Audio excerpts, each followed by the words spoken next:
हाँ, नमस्कार साथियों। मैं Bharat Bhushan Joy youth classes में आपका स्वागत करता हूं। साथियों, आज हम भूकंप के बारे में पढ़ेंगे कि भूकंप क्या होता है।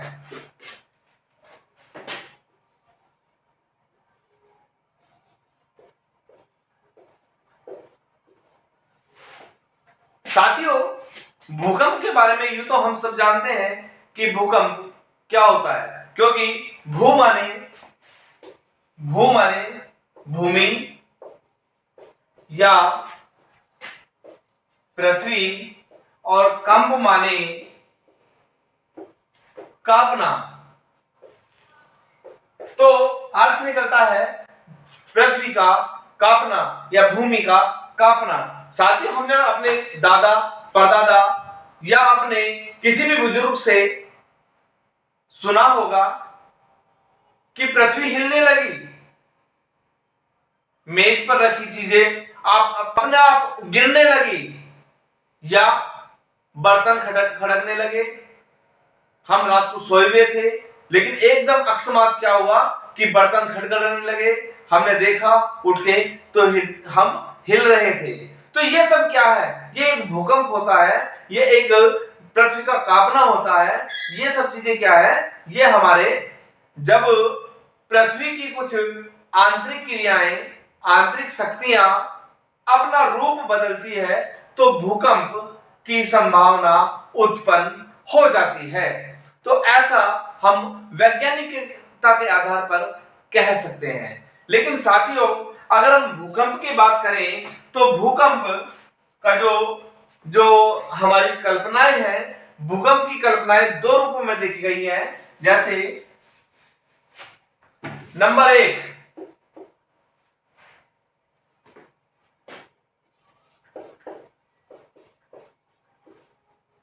प्राचीन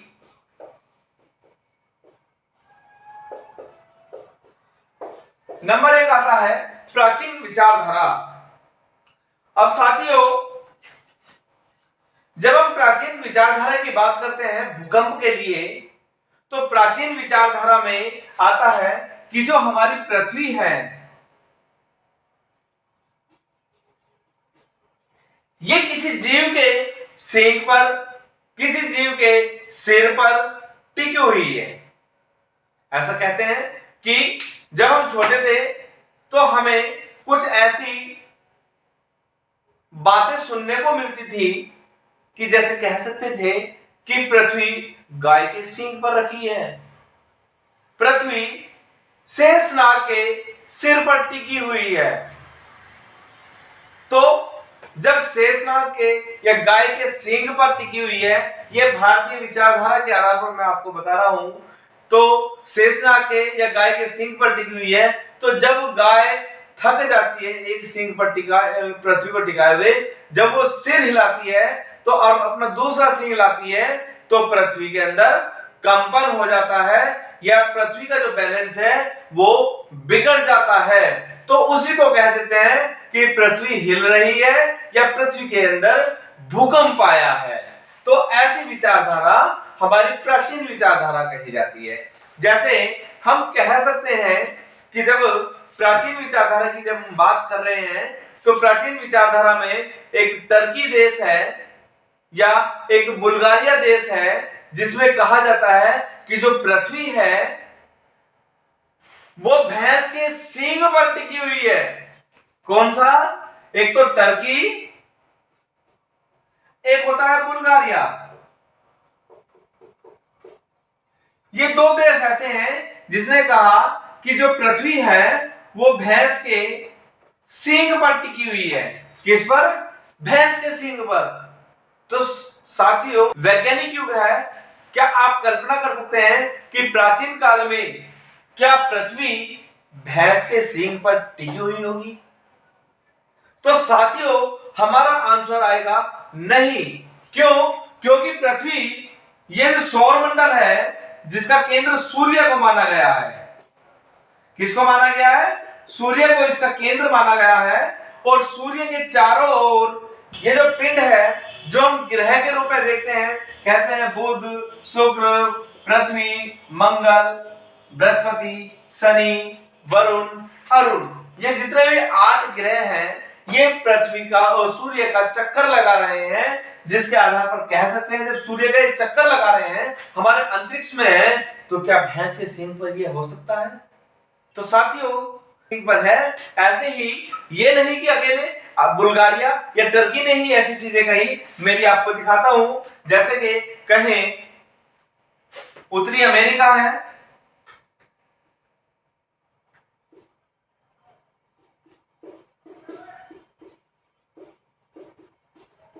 उत्तरी अमेरिका कहता है कि जो पृथ्वी है वो कछुए के सिर पर है, पृथ्वी जो है वो कछुए के सिर पर है, ऐसा अमेरिका वासी मानते हैं। जबकि अगर आधुनिक युग में देखा जाए तो जो अमेरिका है वो विश्व का सबसे ज्यादा टेक्नोलॉजी वाला देश है जो पास है, और वो भी ये मानता है, उसकी भी ये विचारधारा थी कि जो पृथ्वी है हमारी वो किसी कछुए के सींग पर टिकी हुई है, जो कछुआ जब अपनी गर्दन को हिलाता है तो भूकंप आता है। ऐसा पुरानी विचारधारा, प्राचीन विचारधारा के आधार पर लोगों का मत था। आगे ईरान में कहा गया है, जो ईरान देश है, ईरान को यहां लिख देता हूं, ईरान ने कहा कि जो पृथ्वी है वो केकड़े के सिर पर है। केकड़ा, तो केकड़े के सिर पर है, तो आप क्या मान सकते हैं कि हमारी जो पृथ्वी है 50.99 करोड़ किलोमीटर जिसका क्षेत्रफल है वो केवल एक केकड़े के सिर पर हो सकती है? नहीं। तो ऐसा ही तिब्बत में कहा गया है कि तिब्बत में जो पृथ्वी है, तिब्बत में कहा गया है कि जो पृथ्वी है वो मेंढक के सिर पर है। किसके सिर पर है? मेंढक के सिर पर है। तो देखो भैंस, कछुआ, केकड़ा और मेंढक, तो ये सब क्या है? ये जीव है जिसका मैंने सबसे पहले जिक्र किया कि प्राचीन विचारधारा के आधार पर जो पृथ्वी को माना गया है वो किसी न किसी जीव के सींग पर माना गया है। अब देखो भारत ने क्या कहा है कि भारत में जो पृथ्वी है वो शेषनाग के सिर पर है, क्योंकि प्राचीन काल में लोगों को आभास नहीं था, इतनी टेक्नोलॉजी नहीं थी कि पृथ्वी के बारे में बता सकें कि पृथ्वी का जो स्थान है या पृथ्वी जो टिकी हुई है वो कहां पर टिकी हुई है। असल में क्या है कि जो सूर्य की जो गुरुत्वाकर्षण शक्ति है और हमारे जो पिंड निकल करके आते हैं, जिसे हम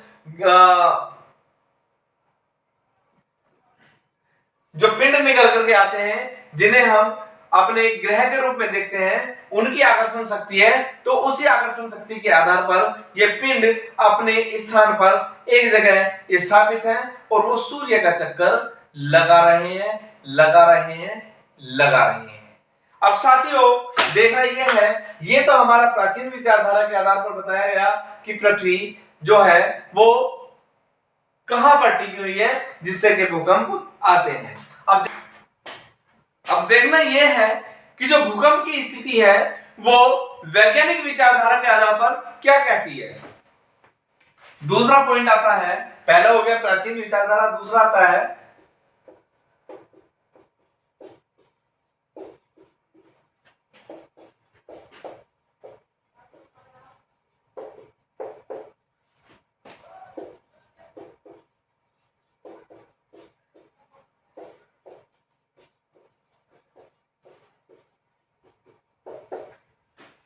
दूसरी जो हमारा मत आता है कि जो भूकंप की स्थिति है वो कैसे होती है।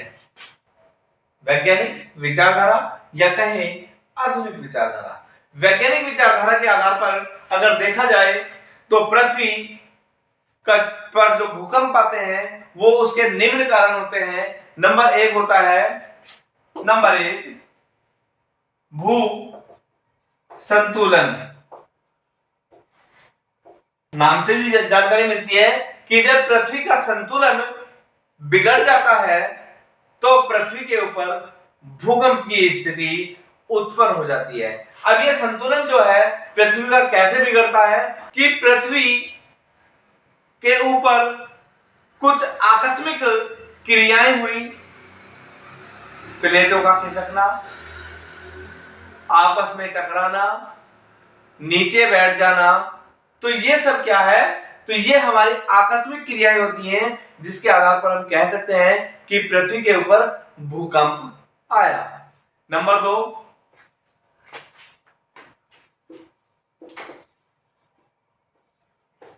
भ्रंश या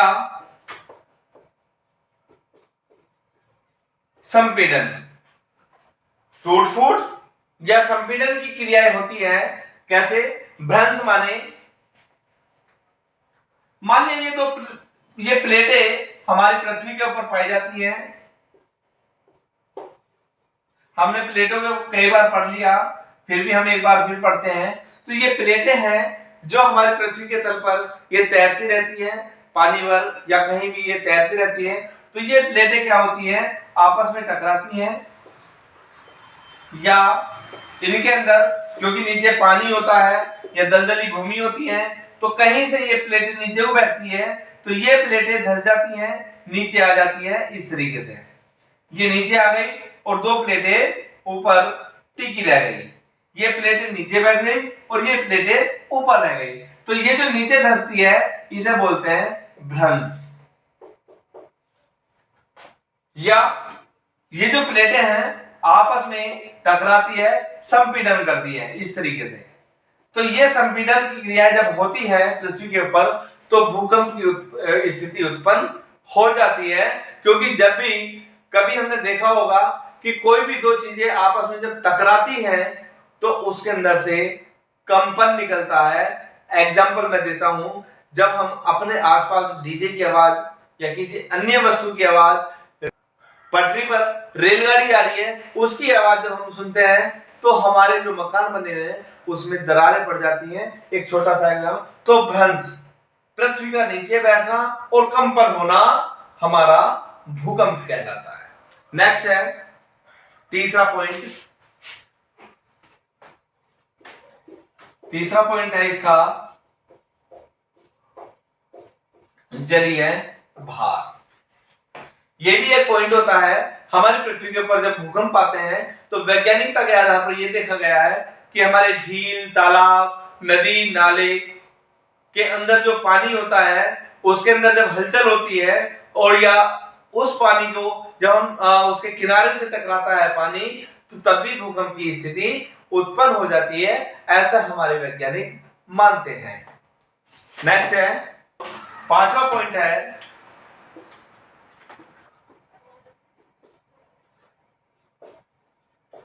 ज्वालामुखी क्रिया। सबसे महत्वपूर्ण पॉइंट तो यही है कि जब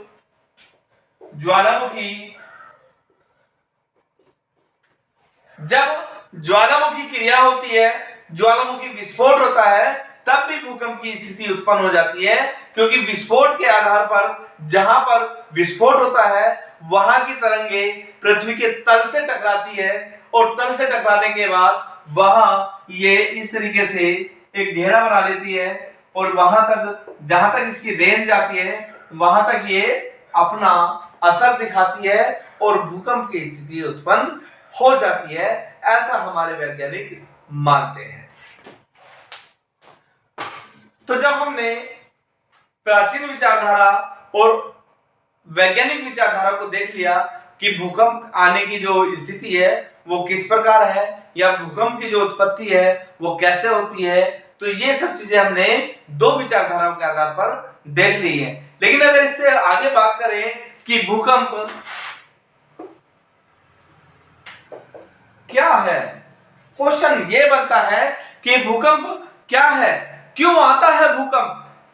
जब भूकंप आता है तो उसका जो आभास है या उसकी तीव्रता को कैसे मापते हैं, ये कई सारे क्वेश्चन हमारे एग्जाम में पूछे जाते हैं, किसी भी परीक्षा में पूछे जाते हैं, जिसके आधार पर हम कह सकते हैं। अगर हम भूकंप की बात करें तो भूकंप एक प्राकृतिक आपदा है जिसे हम हल्के में नहीं ले सकते, क्योंकि भूकंप जब आता है तो बड़ी बड़ी बिल्डिंगें, बड़े बड़े मकान, बड़े बड़े महल धराशायी हो जाते हैं, पृथ्वी से मिल जाते हैं, जमींदोज हो जाते हैं जब भूकंप आता है। क्योंकि साथियों, इसी को हम आगे बढ़ाते हैं कि भूकंप जब आता है तो उसके जो भूकंप की जो तीव्रता है वो हम किस पे नापते हैं? भूकंप मापी से मापते हैं, जिसे रिक्टर पैमाना कहा जाता है, रिक्टर स्केल बोला जाता है। क्या बोला जाता है? रिक्टर पैमाना। इसे हम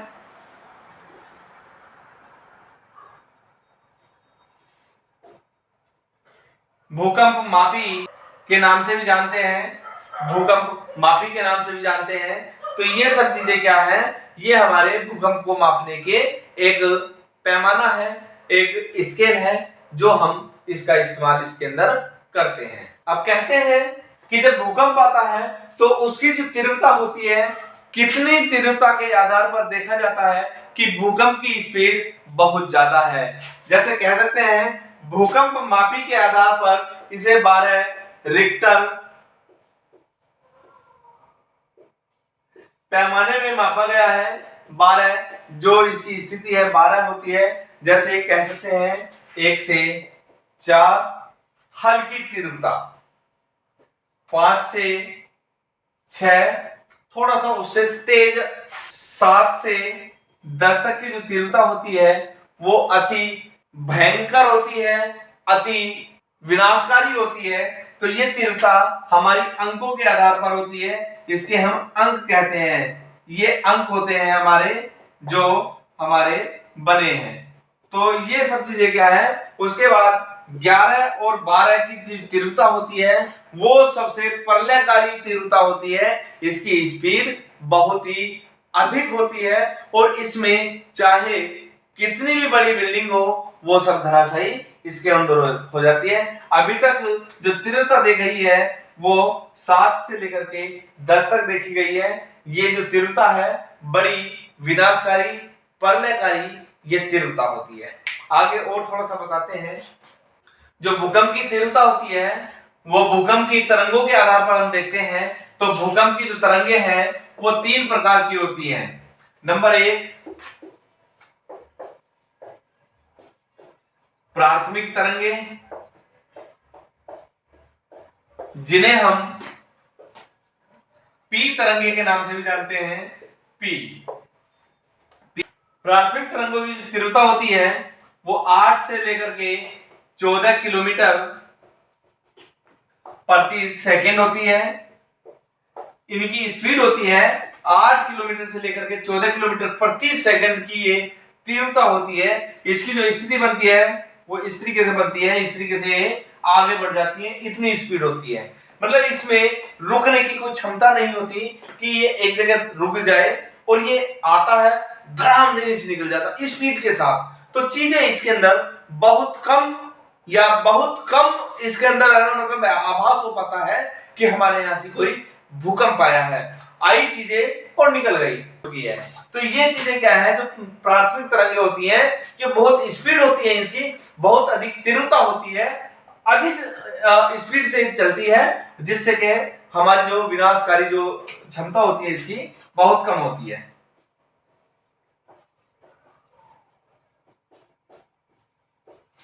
विनाशकारी क्षमता बहुत कम, इसके अंदर बहुत कम विनाशकारी क्षमता होती है। ये कम नुकसान पहुंचाती है किसी भी आम जन को, क्योंकि ये प्राथमिक तरंगें होती हैं। अब मैं बात करता हूं प्राथमिक तरंगों की। तो जब प्राथमिक तरंगें होती हैं, ये कहीं भूकंप आता है, जैसे मैं कह दूं ज्वालामुखी क्रिया के द्वारा भूकंप आया, तो इसकी जो लेयर है इस तरीके से फैलती चली जाती है, और ये लेयर जैसे जैसे फैलती है, अब जहां से ये शुरू हुई, ये कहीं ना कहीं जब हम पृथ्वी को देखते हैं तो पृथ्वी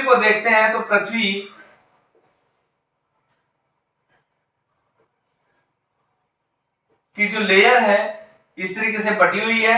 इसे हम भू क्रोड के नाम से जानते हैं, इसे मेंडल के नाम से जानते हैं, और इसे हम भू प्रॉपर्टी के नाम से जानते हैं। अगर याद नहीं है तो वीडियो देख लेना, सब याद आ जाएगा। इस तरीके से ये हमारी पृथ्वी की संरचना बनी हुई है अंदर से। तो ये जो तरंगे होती हैं ये क्रोड में उत्पन्न होती हैं, और जब क्रोड में उत्पन्न होती है तो ये बाहर इतनी स्पीड से नहीं निकल पाती, और ये जहां से उत्पन्न होती है इसे हाइपोसेंटर के नाम से भी जानते हैं। हाइपो, क्योंकि यहीं से हमारी जो तरंगे हैं वो उत्पन्न होती हैं, और जब ये तरंगे हमारी पृथ्वी के तल पर पहुंचती है, ऊपरी तल पर पहुंचती है, यहां पर पहुंचती है, तो ये हमारा उत्पत्ति केंद्र और ये हमारा अधिकेंद्र कहलाता है। क्योंकि पृथ्वी की जो तरंगे हैं ये भूकंप की तरंगे सबसे पहले यहां आती है, यहां टकराती है, और यहां इसकी कंपन क्षमता सबसे अधिक। उसके बाद ये तरंगे जैसे जैसे फैलती है वैसे वैसे इसकी तरंगों की जो क्षमता है वो कमजोर पड़ती चली जाती है और धीरे धीरे समाप्त हो जाती है। अगला है द्वितीय तरंगे।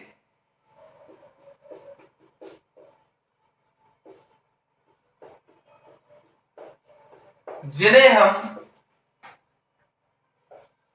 एस तरंगों के नाम से जानते हैं, सेकेंडरी तरंगे के नाम से भी जानते हैं। तो इसकी जो क्षमता होती है वो 5 किलोमीटर से 7 किलोमीटर, इसकी क्षमता जो होती है 5 किलोमीटर से 7 किलोमीटर प्रति सेकंड होती है। तो ये हमारा सबसे ज्यादा विनाशकारी होता है, सबसे ज्यादा विनाशकारी ये हमारा भूकंपीय तरंगे होती है।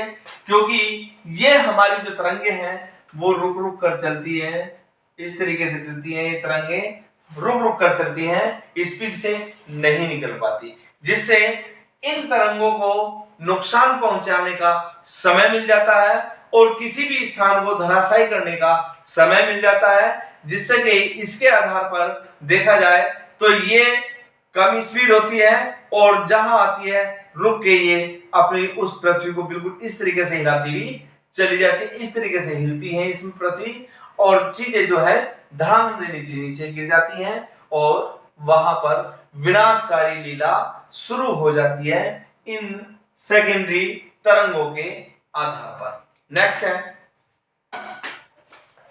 तृतीय तरंगे।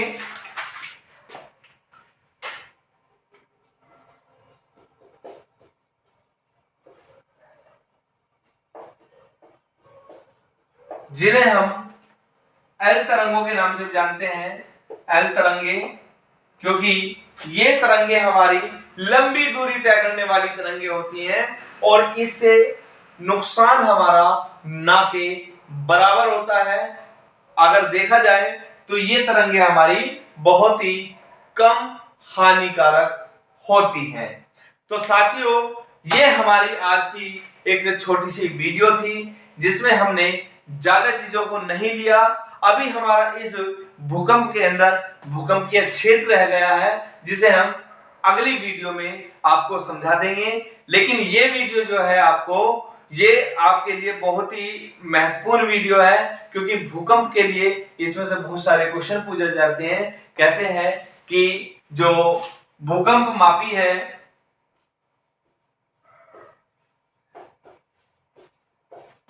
भूकंप को मापने वाली जो पैमाना है उसे भूकंप मापी कहते हैं। इसे इंग्लिश में क्या कहते हैं? सिस्मोग्राफ।